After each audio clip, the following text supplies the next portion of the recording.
espiritualidade. Quando você ora, você está dando espaço para Deus agir, para Deus operar, para a mão de Deus vir e trabalhar e moldar e mover e transformar a situação. Aleluia! Glória a Deus. Ai da minha vida se eu não orasse. Ai de mim se eu não aplicasse o meu coração para orar, irmãos. Porque crente que não ora não suporta luta. Crente que não ora não suporta deserto.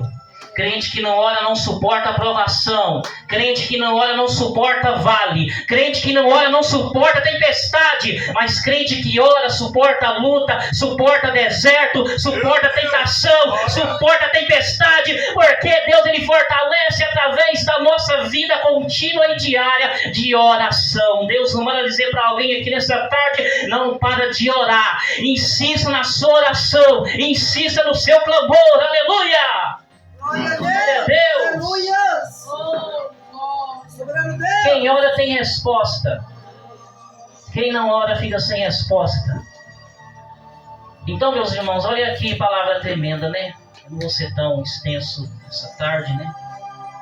Mas estava sentado ali, meditando, né? O Senhor falando ao meu coração. O restaurador de Israel.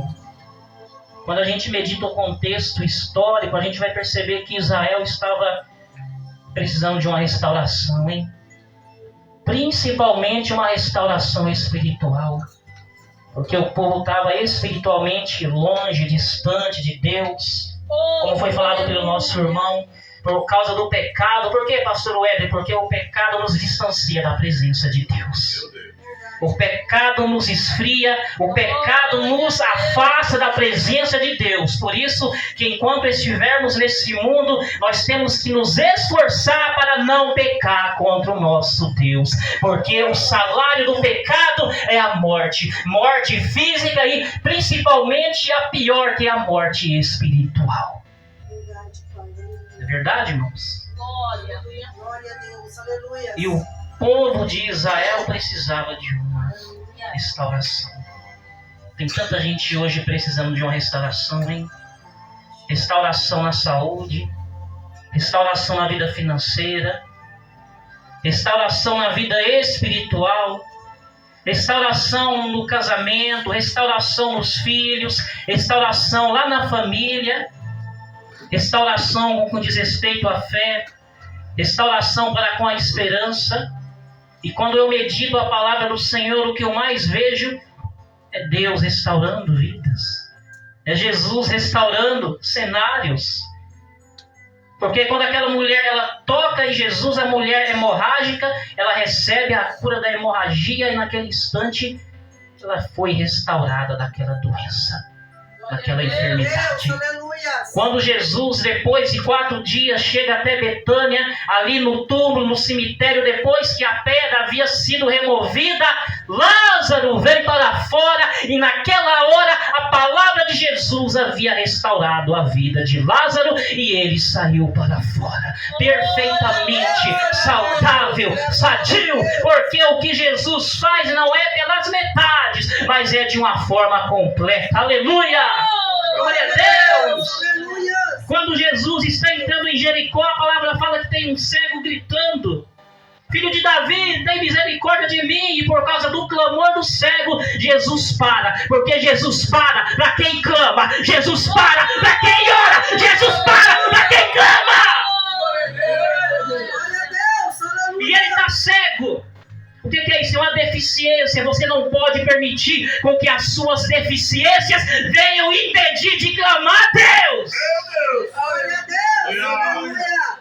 Não deixe com que as suas deficiências venham te impedir de orar, de buscar a presença de Deus. Porque tem gente que é assim. Quando a luta vem, quando a dificuldade vem, ao invés de permanecer na casa de Deus, quer se desviar, quer ir para o mundo. Tudo que o diabo quer. Quando a luta chegar, se achegue mais à presença de Deus. Oh, aleluia! Glória a Deus!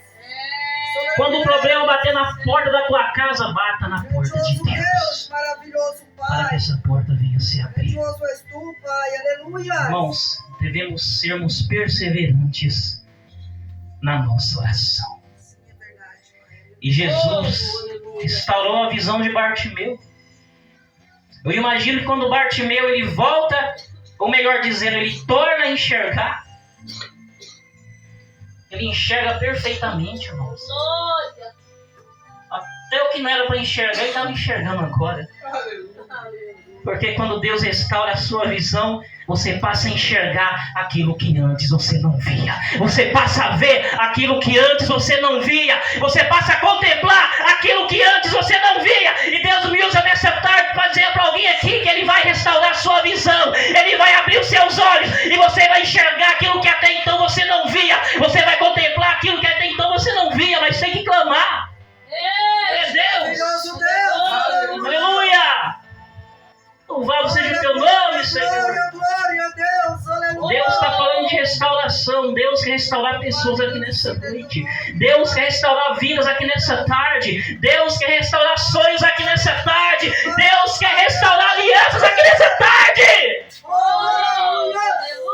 De repente eu falo com alguém aí que você quebrou a sua aliança por causa do pecado, mas o Senhor está aqui através do Espírito Santo para dizer que Ele restaura a sua aliança, que Ele renova a sua aliança, que Ele refaz a sua aliança. Vai Súria, vai Súria. Restauração, tarde de restauração.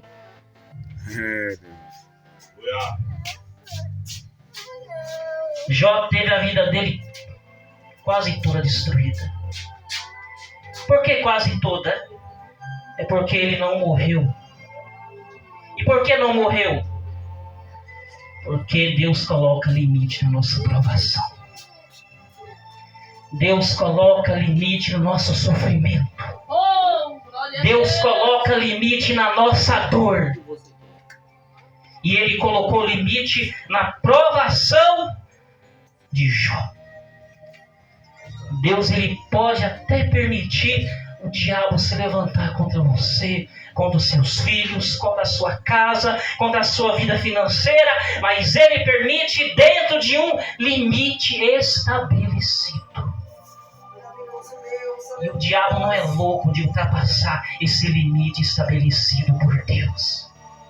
Infelizmente, o homem muitas das vezes ultrapassa os limites estabelecidos pela palavra. Por quê, pastor Weber? Porque a palavra me ensina a não mentir e tem pessoas que mentem. Ultrapassou o limite. Verdade, irmãos? A palavra me ensina a fazer o bem. Muitas das vezes a pessoa quer fazer o mal. Quebrou o princípio.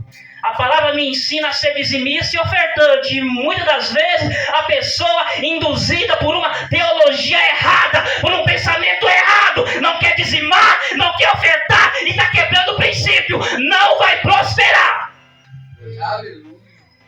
Eu vou dizer aqui, irmãos, eu até entendo a pessoa do mundo falar que não dizima, que não oferta, porque não conhece a palavra de Deus. Mas crente conhecedor falar que não oferta e que não dizima é uma pouca vergonha. Eu falo que Deus põe na minha boca e no meu coração. Tem sido já assim há mais de 10 anos e vai continuar assim até quanto Deus me dê saúde e fôlego de vida, meus irmãos. Você tem dizimado e ofertado na casa do Senhor? Tem? Então Deus ele repreende o devorador na sua vida. Deus ele repreende o mal na sua vida. Porque para repreender o espírito devorador que muitas das vezes devora as minhas finanças, devora a minha vida financeira, fecha as portas, é somente através da fidelidade que eu tenho para com a palavra de Deus. Aleluia! Glória a Deus! E Deus ele restaurou, meus irmãos. Restaurou o quê? Restaurou completamente a vida do servo Jó. Isso daí é forte, queridos. Porque o nosso Deus é o Deus da restauração. Só que você percebe que durante o processo amargo, doloroso, doído, sofrido que Jó passou, você não vê Jó xingando, você não vê Jó murmurando, você não vê Jó amaldiçoando. Ao contrário, você vê Jó adorando, você vê Jó glorificando, você vê Jó adorando o nome do Senhor. Oh, aleluia! Glória a Deus! Mas tem gente que é o contrário. Vou falar aqui, quando a prova vem, xinga. Quando a prova vem, murmura. Quando a dificuldade vem, vou sair da igreja, vou parar de pregar, vou parar de louvar. Isso mesmo, é tudo que o diabo quer.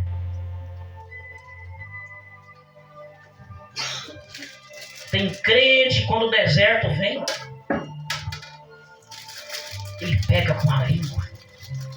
Ele desagrada a Deus. Está passando pela prova? Está passando pela luta? As portas estão fechadas? O problema de saúde veio? Percas? Problemas financeiros? O segredo, a receita é adorar a Deus. O segredo, a receita é glorificar o nome do Senhor. Pastor, mas está doendo, glorifica o nome do Senhor. Mas eu estou chorando, adoro o nome do Senhor. Mas eu estou gemendo, adoro o nome do Senhor. Mas olha a minha situação financeira, adoro o nome do Senhor. Porque depois que Jó adorou o nome do Senhor, Deus entrou com uma reviravolta. Deus, ele transformou a vida de Jó, mudando o cativeiro de Jó. Mas primeiro Jó teve que adorar, primeiro Jó teve que glorificar, primeiro Jó teve que exaltar o nome do Senhor. Como que você quer a mudança na sua vida? Se ao invés de você adorar, você reclama, você murmura, você fala besteira, você diz coisas que são desagradáveis a Deus.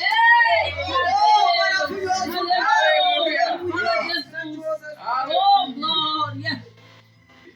É desse jeito, Senhor, aleluia, glória a Deus. Deus quer mudar a vida de pessoas aqui nessa tarde. Mas primeiro é necessário adorar o Senhor. É necessário glorificar o nome do Senhor, ainda que em meio à prova, ainda que em meio à dor, ainda que em meio à dificuldade. E entender que maior do que os problemas que passamos é o Deus Todo-Poderoso que está conosco.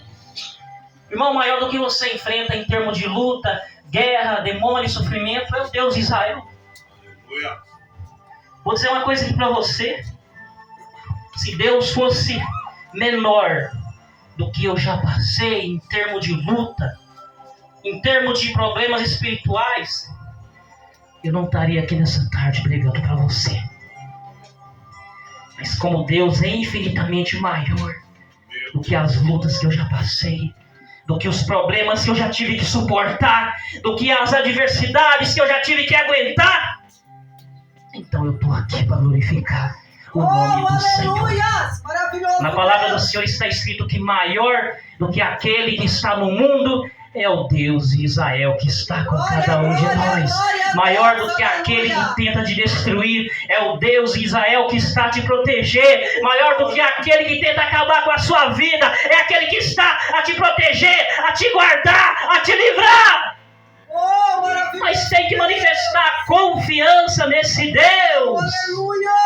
É necessário manifestar a confiança, não a confiança no dinheiro, não a confiança no homem, não a confiança no na força do braço, não. A confiança é em Deus, a confiança na palavra de Deus, porque se eu confio no homem ou se eu confio em mim mesmo, a palavra fala que eu sou maldito, mas se eu confio em Deus, se eu espero em Deus, eu me torno bendito, abençoado, bem-aventurado.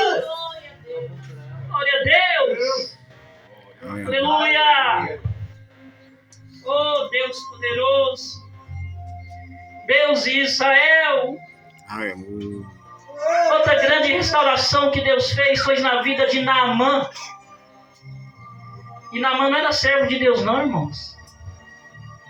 Naamã, ele era ímpio. Naamã não servia o Deus que nós servimos.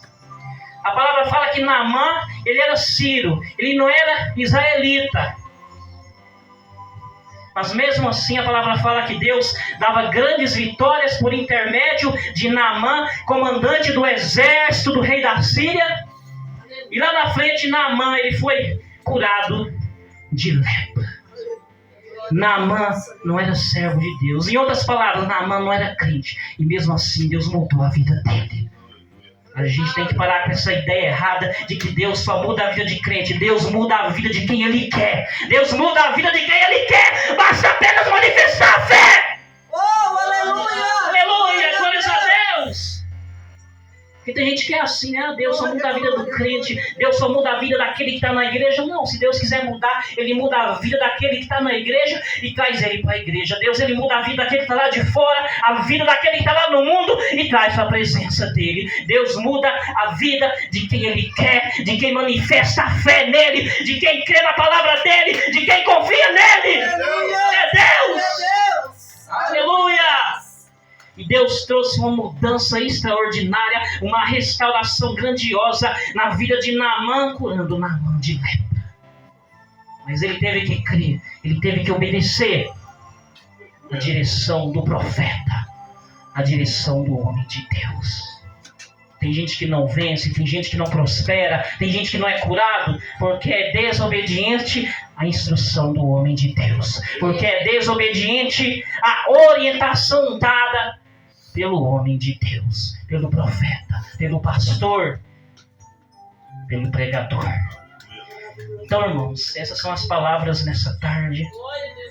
Não vou me estender mais. Foi essas palavras que Deus colocou no meu coração para compartilhar com cada um de vocês. Essa tarde, esse comecinho de noite, é noite de restauração.